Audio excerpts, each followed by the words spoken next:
नमस्कार दोस्तों, स्वागत है आप सभी का आरबीएससी इंग्लिश क्लासेस में। हम पढ़ रहे थे सामाजिक विज्ञान और आज इस वीडियो में पढ़ने वाले हैं जनजातीय आंदोलन के बारे में।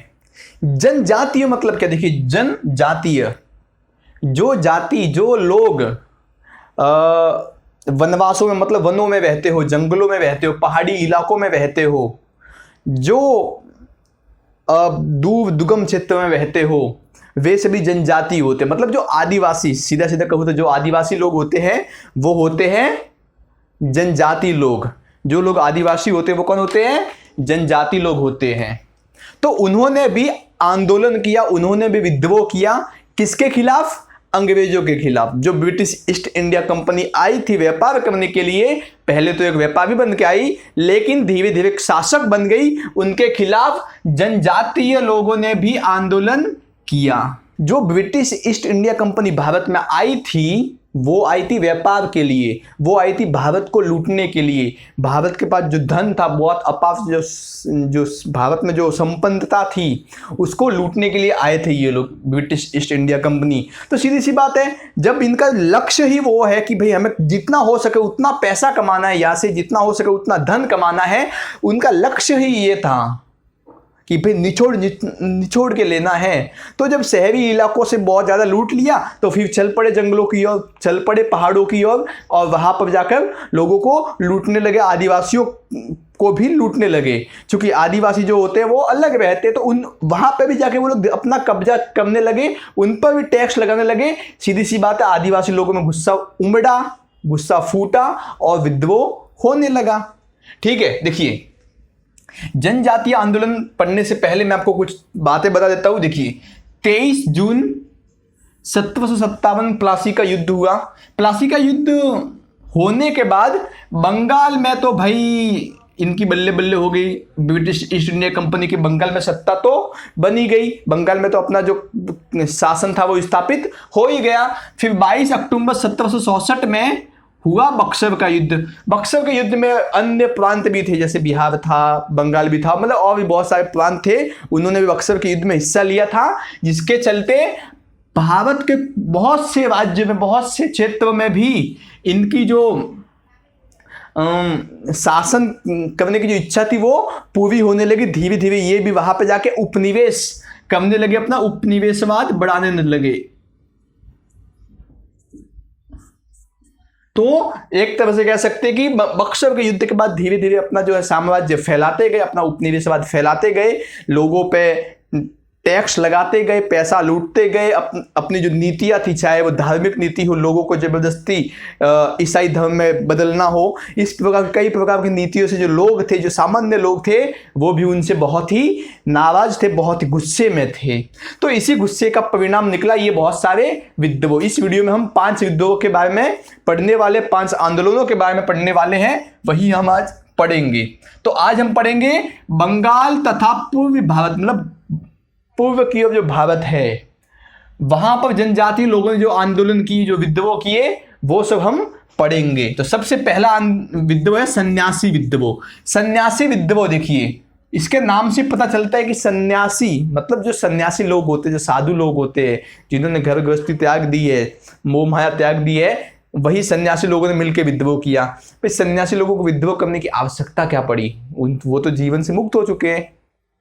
तो हुआ यूं कि जो सन्यासी लोग हैं, जो सन्यासी विद्रोह है, सन्यासी लोग जाते थे, अपना भिक्षा मांग के खाते थे वगैरह, ये ऐसा चल रहा था।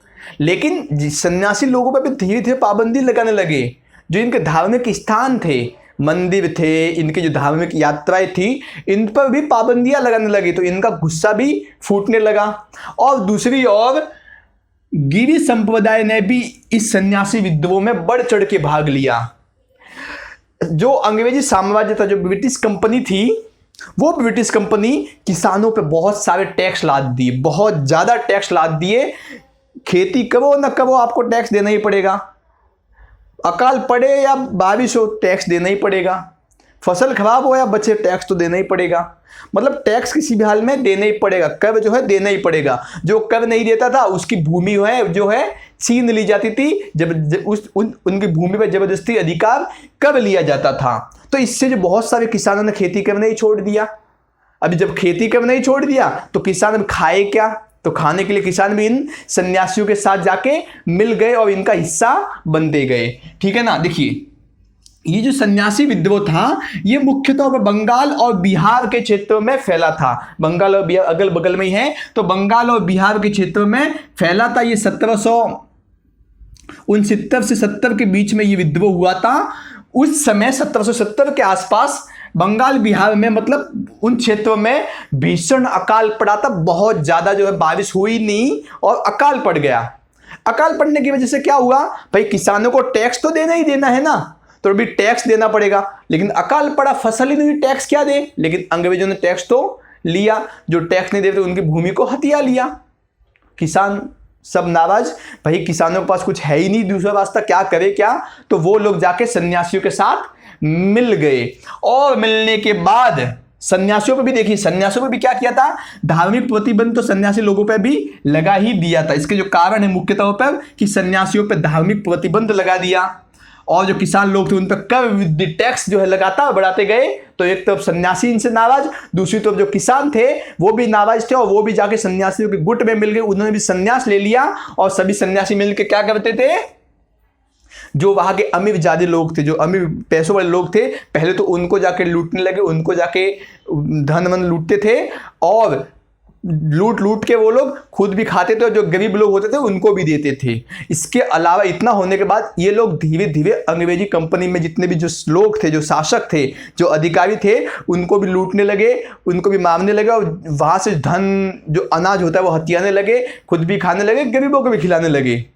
तो अभी ये लोग बहुत ही अलग अलग पद्धति से युद्ध लड़ते थे। जो सन्यासी लोग थे ये आक्रमण करने के लिए, युद्ध करने के लिए ये गोविल्ला तकनीक का उपयोग करते। गोविल्ला तकनीक मतलब क्या, छुपके से अचानक से युद्ध करना, पता ही नहीं चले, अचानक से उस पर हमला कर दिया, ये गोविल्ला तकनीक।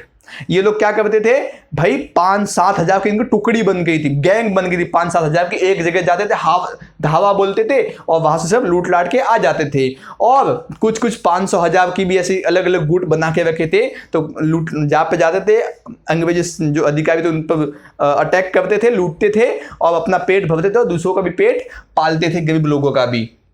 अभी अंग्रेजी सत्ता इससे परेशान होगी, करे क्या, इतने सारे लोग एक साथ जुट गए, है कि नहीं भाई। अंग्रेजों ने जो इनके साथ जुल्म किया उसका इनको परिणाम तो मिलना ही था। तो इतना बड़ा ये आंदोलन होने लगा। तो इसी आंदोलन को दबाने के लिए वॉरेन हेस्टिंग नाम का एक सैन्य अधिकारी आया और इसने इस आंदोलन को दबाया। बहुत बड़ी सेना लाई और उसने इस आंदोलन को दबाने का सफल कार्य किया, अंततः जाके इस आंदोलन को दबा दिया। एक बंगाल के बहुत ही महान साहित्यकार हुए, बहुत ही महान रचनाकार हुए बंगाली भाषा के, नाम है बंकिम चंद्र चट्टोपाध्याय, जिन्होंने एक पुस्तक लिखी आनंद मठ। यह पुस्तक 1882 में प्रकाशित हुई और इस पुस्तक में सन्यासी विद्रोह का जो है पूरा उल्लेख मिलता है। क्या मिलता है, पूरा का पूरा उल्लेख मिलता है। ठीक है ना। आप चाहे तो विकिपीडिया पे जाकर पढ़ सकते हो, आप डिटेल में पढ़ेंगे, लेकिन मैंने इतना बता दिया, बहुत कुछ काफी है। ठीक है ना। तो अभी हम देखते हैं कोल विद्रोह। कोल विद्रोह से आप क्या समझते हो, तो देखिए 1881 के आसपास एक कोल जनजाति है। कोल जनजाति मतलब कोल एक आदिवासी जाति जो जंगलों में रहती थी और बरसों से जंगलों में रहती थी, वहीं पे रहती थी। उनका मुख्य काम था खेती करके अपना पेट भरना, खाना पीना। खेती उनका मुख्य व्यवसाय था, उसी से उनका घर चलता था। जो जंगल होते थे जंगलों की सफाई करते थे, जो बंजर भूमि होती थी उसको उपजाऊ बनाते थे, वहां पे खेती करते थे और अपना पेट पालते थे। ये मुगलों के काल से भी चला हुआ था, उसके पहले से भी चला आ रहा था। लेकिन मुगलों ने धीरे धीरे जंगलों पे जाना प्रारंभ किया। वहां पे मुगलों की वजह से बहुत सारे लोग गए, जंगलों में बसने लगे, लेकिन उनका इतना प्रभाव नहीं पड़ा, वो इतने ज्यादा संख्या में थे नहीं। लेकिन जब अंग्रेज लोग आए, अंग्रेज लोगों ने देखा कि अरे जंगलों में तो बहुत जमीन है, यहाँ पे बहुत सारे अलग अलग पेड़ है, यहाँ पे भी तो अलग अलग जो है धन मिलेगा। तो इन्होंने भी जंगल में जाके भी घुस गए अंग्रेज लोग। ये जो कोल विद्रोह है ये नागपुर के पठार, जो मतलब नागपुर जो है देखेंगे तो महाराष्ट्र के आसपास ही है, मतलब महाराष्ट्र में ही है नागपुर। तो जो नागपुर के पठार है वहां पर खास तौर पर है, और वाची, सिंहभूम, हजारीबाग, पालामाऊ और मानभूमि तक ये पहुंच गया। मतलब ये नागपुर के पठार से स्थापित हुआ, प्रारंभ हुआ ये कोल विद्रोह। और वाची, सिंहभूम, हजारीबाग, पालाभाऊ और मानभूमि तक ये विद्रोह जो है पहुंचता पहुंचता फैल गया और ये विद्रोह काफी बड़े स्तर पे हुआ। जो कोल लोग थे इन्होंने बहुत बड़ा विद्रोह किया, बहुत नाराज थे। इसके पीछे जो है मुख्य कारण क्या था देखिए, तो जो इनकी जो भूमि थी, जो बड़ी मुश्किल से जो जंगलों की भूमि थी, इसको साफ सफाई करके वहां पे खेती करते थे, उस भूमि को हथियाने का काम किया अंग्रेजों ने। अंग्रेजों के जो अधिकारी थे वो थे, उन्होंने आके हथियाया। अंग्रेजों के जो चाटुकार लोग थे उन्होंने जाके वहां पे कब्जा कर लिया। जो गैर आदिवासी जमींदार थे उन्होंने भी जाके वहां पर उन जंगलों की भूमि पे कब्जा कर लिया कि नहीं अब तो ये हमारी भूमि है, ठीक है ना, अगर यहाँ पे तुमको रहना है तो इसका टैक्स देना पड़ेगा। मतलब आदिवासी लोगों की भूमि है, उन्होंने उस भूमि को अच्छा किया, उस भूमि को कृषि लायक बनाया। लेकिन जमींदार लोग जाएंगे और कहेंगे ये तो मेरी भूमि है, हमारी भूमि है, अगर तुमको यहाँ पर खेती करनी है तो तुम्हें टैक्स देना पड़ेगा, कब देना पड़ेगा, ठीक है ना। फिर जो महाजन थे उन्होंने भी जाके कब्जा किया, जो सुदकोव लोग थे उन्होंने भी जाके यहाँ पे कब्जा किया कि आपको खेती करनी, हम आपको पैसा देंगे, आप पैसा लो और उस पैसे के बदले हमें ब्याज दो। इस प्रकार की जो है बातें सब होने लगी। तो कोल लोगों में बहुत भारी मात्रा में विद्रोह था कि भाई ये लोग आके हमारे जो व्यवसाय था उसको भी बर्बाद किया, हमें लूटने भी लगे, हमारी सामाजिक धार्मिक जो परंपराएं थे उसमें भी हस्तक्षेप करने लगे। मैं आपको बताना चाहूंगा, जो जनजाति लोग होते हैं, जनजाति लोगों के अलग ही प्रकार के कानून होते हैं। उन कानूनों में आज भी भारत के कुछ ऐसे बहुत सारे ऐसे इलाके हैं जहां पर भारत सरकार जो है प्रत्यक्ष रूप से हस्तक्षेप नहीं कर सकती उन मामलों में, क्योंकि वो उनकी परंपरा है, वो चली आ रही है और वो लोग इस परंपरा को छोड़ नहीं सकते। लेकिन यहाँ पे अंग्रेज तो डायरेक्ट उनमें घुस गए, जो करना था सब करने लग गए, उनको लूटने लग गए। तो सीधी सी बात है, गुस्सा तो उमड़ना ही था। तो कोल जनजाति का भी गुस्सा उमड़ा और उन्होंने विद्रोह कर दिया। जो सैनिक अधिकारी था उसको मार गिराते। उन्होंने पारंपरिक हथियार के माध्यम से क्या किया, युद्ध किया, धनुष बाण से, भाले से जो है युद्ध किया। लेकिन भाई सामने तो अंग्रेज थे, उनके पास तो आधुनिक हथियार थे, बंदूक, गोला, ये बारूद वगैरह, गोली मारते उड़ जाता। तीर कहाँ, गोली कहाँ, गोली जो है बहुत दूर से भी चल सकती है, तीर तो भाई नज़दीक से चलाने का काम है कि नहीं। तो भाई इनके पास जो है पारंपरिक हथियार थे, अंग्रेजों के पास आधुनिक हथियार थे। इसकी वजह से ही जो है ये कोल जनजाति यहाँ पर जो है ये विद्रोह जो युद्ध था वो एक तरह से कह सकते हैं हार गई। कलकत्ता काउंसिल, जो कलकत्ता में काउंसिल स्थापित है, उसके अध्यक्ष मैटकॉक ने इस विद्रोह को अंग्रेजी विद्रोह की भावना कही है। मैटकॉक कहते हैं कि भाई ये विद्रोह भले ही जमींदारों के खिलाफ हुआ हो, किन्हीं के खिलाफ भी हुआ हो, लेकिन असल में ये अंग्रेजों की जो विद्रोह की जो भावना थी वो दर्शाता है कि इनका जो असल में गुस्सा था वो तो अंग्रेजों से ही था, ठीक है ना। इस कोल विद्रोह का परिणाम तो देखिए, भले ये कोल विद्रोह असफल हुआ हो लेकिन इसका परिणाम बहुत ज्यादा हुआ। जितने भी आसपास के जितने भी भारत के जनजाति लोग थे उनमें ये बात फैल गई, उनको भी एक तरह से प्रोत्साहन मिलने लगा, मोटिवेशन मिलने लगा कि हाँ अगर ये कर सकते हैं तो हम भी कर सकते हैं, हम भी अपने हक की लड़ाई लड़ सकते हैं। अंग्रेज लोग सिर्फ यहाँ पे नहीं, भारत के हर क्षेत्र में जाके अपना अधिकार जमाने लग गए, हर क्षेत्र को जाके लूटने लग गए। तो हर क्षेत्र के जो जनजाति लोग थे, जो आदिवासी लोग थे, उनको एक विश्वास हो गया कि अब तो हम भी कर सकते हैं। और इसी विद्रोह का परिणाम हुआ ये संथाल का विद्रोह। इसी विद्रोह का अगर परिणाम कहे तो इसी विद्रोह का हुआ परिणाम संथाल विद्रोह। संथाल विद्रोह क्या है, तो 1855-56 में जो पहाड़िया जनता है, मतलब पहाड़ियों पे रहने वाली जनता, जो जंगलों में जो पहाड़िया जनता है, उन्होंने विद्रोह कर दिया। कहाँ कहाँ विद्रोह किया, तो बंगाल के मुर्शिदाबाद में और बिहार के भागलपुर में इन्होंने विद्रोह का प्रारंभ किया। और ये विद्रोह फैलता फैलता वीरभूमि, बांकुरा, सिंहभूमि, हजारीबाग और मुंगेर तक ये विद्रोह फैलता फैलता पहुंच गया। इस विद्रोह का कारण क्या था, वही मैंने सब जगह यही कि अंग्रेज आए, लूट मचाई, उन्होंने अत्यधिक टैक्स लगाया, लोगों की जो धार्मिक भावना थी, सामाजिक भावना थी, उसमें भी हस्तक्षेप करने लगे। यही सब कारण थे। तो देख लेते इसमें क्या कारण थे, तो इसमें कारण था भूमि कर, वही बहुत ज्यादा टैक्स लगाया, एकदम से बहुत ज्यादा टैक्स लगा दिया। दुर्व्यवहार करते थे, जो अंग्रेज अधिकारी आते थे इनसे बदतमीजी करते थे, इनकी बात नहीं सुनते थे, कहते तुम कौन होते, तुम तो चलो ऐसा, मतलब दुर्व्यवहार करते थे। जब भी ये लोग पुलिस के पास जाते, पुलिस भी इनकी बात सुनने को तैयार नहीं थी कि क्या हुआ, कुछ नहीं है कि नहीं। जमींदार लोग इनको बहुत सता के रखते थे, तुम्हें ये करना पड़ेगा, तुम्हें टैक्स देना पड़ेगा, वो करना पड़ेगा, तुम हमारी जमीन पे हो। मतलब इनको जो जमींदार लोग थे वो भी इनको सताने लगे, वसूली करने लगे। नहीं भाई तुम खेती करो, चलो हफ्ता लाओ, वसूली, जबरदस्ती वसूली करने लगे। जो साहूकार लोग थे वो भी जबरदस्ती वसूली करने लगे। भले पैसा लिया हो कि ना लिया हो, आपको ब्याज तो देना ही पड़ेगा। मतलब इस प्रकार के इनके साथ अत्याचार अन्याय जो है होने लगे, जबरदस्ती वसूली करना, कोई प्रशासन बात सुन नहीं रहा, तो सीधी सी बात है गुस्सा तो फूटना ही फूटना है।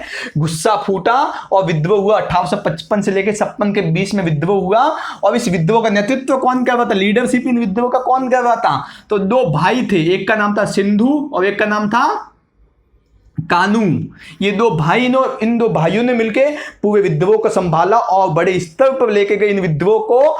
लेकिन 1856 के आसपास संथाल में अंग्रेजी सेना भेजी, एक बहुत बड़ी अंग्रेजी सेना भेजी और यहां पे एक विस्तृत कार्रवाई करके इस विद्रोह को दबा दिया गया। ठीक है ना, इस विद्रोह को शांत कर दिया गया। कोल विद्रोह में तो इतने कोल जनजाति के लोग मारे गए कि पूछो मत। इनके पास तो आधुनिक हथियार नहीं थे, वही पारंपरिक हथियार थे। इतने गोलियां बरसे अंग्रेजों ने, कितने सारे लोग मर गए, आप पूछो ही मत। ठीक है ना, तो संथाल में भी यही हाल हुआ। 1856 में सैन्य कार्रवाई करके विद्रोह को दबा दिया गया। लेकिन इसका एक अच्छा परिणाम यह निकला कि अंग्रेज समझ गए कि लगातार विद्रोह हो रहे भाई, कोल में भी विद्रोह हुआ, यहां पे भी विद्रोह, लगातार विद्रोह हो रहे हैं। तो अंग्रेज समझ गए कि भाई इस विद्रोह, संथाल वाले विद्रोह को दबाना है। तो उन्होंने क्या किया, एक स्वतंत्र पृथक संथाल परगना की स्थापना कर दी। मतलब जहां जहां पर संथाल जनजाति के लोग रहते थे, उन जनजाति के लोग जिस जिस गांव में रहते थे, उन गांव को मिला के एक परगना बना दिया। परगना क्या होता है, 25, 20, 25, 30, 40 एक बहुत सारे गांवों को मिला के एक परगना बनता है। ठीक है ना, परगना आप जानते होंगे बहुत अच्छे से मेरे से, तो ठीक है ना। तो वो एक परगना बना दिया। पूरे जो संथाल समूह था, जो संथाल जनजाति थी, उनका एक अलग से ही परगना बना दिया और उस परगने पर अलग से कानून बनाए उनके लिए, जो उनके हित में थे। इस प्रकार कानून बनाने का प्रयास किया अंग्रेजों ने, लेकिन फिर भी कुछ समय के लिए विद्रोह जो है दब गया। इसके बाद हुआ भील विद्रोह। भील विद्रोह हालांकि संथाल विद्रोह से पहले हो गया था। भील विद्रोह हुआ 1852 से लेकर 1819 के बीच में। इस विद्रोह को किसने किया, सीधी सी बात है भील जनजाति। भील जनजाति की संख्या राजस्थान में बहुत ज्यादा है, आपको पता ही होगा। ठीक है ना, ये विद्रोह कहां हुआ, तो पश्चिमी घाट में, खासतौर पर खानदेश के इलाके में। अगर आप भारत का मैप देखोगे तो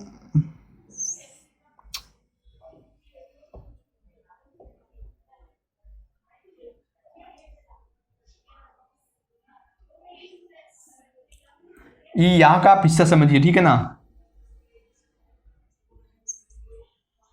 यहाँ का आप ऐसा समझिए, देखिए यहाँ पे जो जितना यहाँ से स्टार्ट होता है ना, यहाँ से ऐसे ऐसे यहाँ पे इतना, ये जो हिस्सा है ना, ये यहाँ पे ये जो इतना हिस्सा है ना, भारत का नक्शा आप देखें, इतना जो हिस्सा है ना, ये है पश्चिमी घाटी।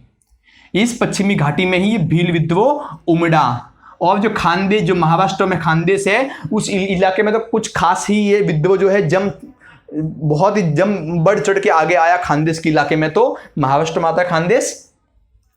इस विद्रोह को देखो, अंग्रेजों का ऐसा मानना था कि जो भील विद्रोह है, उस भील विद्रोह को प्रोत्साहित करने का काम पेशवा बाजीराव द्वितीय और उनके अधिकारी त्रिकबकजी दागलिया ने किया। मतलब ये अंग्रेजों का मानना था, किया कि नहीं किया, लेकिन अंग्रेज ऐसा मानते थे कि भील विद्रोह को प्रोत्साहित करने का काम, उसको बढ़ावा देने का काम पेशवा बाजीराव द्वितीय ने किया और उनके अधिकारी त्रिकबकजी दागलिया ने भी ये काम किया। भील विद्रोह का कारण क्या था, वही कारण था भाई कृषि कष्ट। ठीक से खेती नहीं करने थे, खाए क्या भाई, टैक्स बढ़ा दिया, वो कर दिया, सब कुछ, तो कृषि कष्ट होने लगा। और नई सरकार भी आई थी, नई सरकार आके स्थापित हुई थी अंग्रेजी सरकार, तो उससे भी भय लगने लगा कि पता नहीं भाई ये तो हमारे देश की सरकार है नहीं, क्या सलूक करेगी, है कि नहीं। तो ये भी भय उनमें होने लगा। और बाकी वो धर्म में जाति, वो तो सब मसला इनमें था ही कि भाई ये लोग जाके किसी के भी कुछ भी हस्तक्षेप कर देते थे। तो इसीलिए भील विद्रोह जो है बहुत बड़ी संख्या में उमड़ा और कुछ समय बाद उस विद्रोह को अंग्रेजों ने दबा दिया। लेकिन 1825 में सेवरम, एक व्यक्ति का नाम है, उनके नेतृत्व में पुनः इस विद्रोह को उठा। ये विद्रोह वापस से जागा और वापस एक बहुत बड़ा विद्रोह हुआ। लेकिन फिर भी उसके बाद अंग्रेजों ने वापस से दबाया। लेकिन 1831 और 1846 में वापस से ये विद्रोह उमड़ा और वापस से विद्रोह जो है बढ़ता गया। मतलब भील विद्रोह जो है बार बार होता रहा, 2-3 बार, 1, 2, 3 बार, 4 बार जो है भील विद्रोह होता रहा। और इसके बाद भी और भी भील विद्रोह जो है होते गए। ठीक है, देखिए मतलब भील लोगों ने किया भील विद्रोह हो गया, संथाल लोगों ने किया संथाल विद्रोह हो गया, कोल लोगों ने किया तो कोल विद्रोह हो गया। मतलब जिन जनजाति ने जो जो विद्रोह किए उनके अनुसार इस टॉपिक के नाम दे दिए गए। तो आपको याद रखना है, कुछ अगर एग्जाम में आए भील विद्रोह क्या है तो कम से कम आप इतना तो लिख ही सकते हो कि ये विद्रोह भील जनजाति द्वारा किया गया। कोल विद्रोह किया तो आप इतना तो लिख सकते हो कि ये विद्रोह कोल जनजाति द्वारा किया गया। मतलब एक समझदारी वाली बात है ना कि भाई कुछ नहीं लिखने से एग्जाम में अच्छा है, कुछ तो लिखे, है कि नहीं। इसके बाद वमोशी विद्रोह, ये कौन सा विद्रोह है वमोशी विद्रोह, तो ये भी एक जनजाति है, उसने ही किया। 1822 के आसपास वमोशी जनजाति के लोगों ने इस विद्रोह को किया, ठीक है ना। और कहां पे किया, यही इसी पश्चिमी घाट पे इस विद्रोह को भी किया, इसी पश्चिमी घाट में, ठीक है ना। पश्चिमी घाट पे इसी विद्रोह को किया गया। कारण क्या था, प्रशासन से नाराजगी, प्रशासन बहुत ज्यादा टैक्स ले रहा था, कोई बात सुनने के लिए तैयार नहीं था, पुलिस अपनी कुछ कर नहीं रही थी, जमींदार वही सब टैक्स रख ले रहे थे, वही प्रशासन से नाराजगी के चलते ये विद्रोह हुआ। और इस विद्रोह का नेतृत्व कौन कर रहा था, लीडरशिप कौन कर रहा था इस विद्रोह की, तो सरदार चित्तर सिंह इस विद्रोह की क्या कर रहे थे, लीडरशिप कर रहे थे, नेतृत्व कर रहे थे। वसोजी जनजाति ने मिलके सातारा के आसपास, सातारा कहां पे है, महाराष्ट्र में है, तो सातारा के आसपास के इलाके को जाके लूट लिया और काफी धन प्राप्त किया। 1825-26 में उन्होंने वापस से जो विद्रोह अंग्रेजों ने दबा दिया था, सातारा लूटने के बाद उस विद्रोह को अंग्रेजों ने दबा दिया था, लेकिन 1825 और 26 के बीच में यह विद्रोह वापस से उठा और इन्होंने वापस से एक बार विद्रोह किया।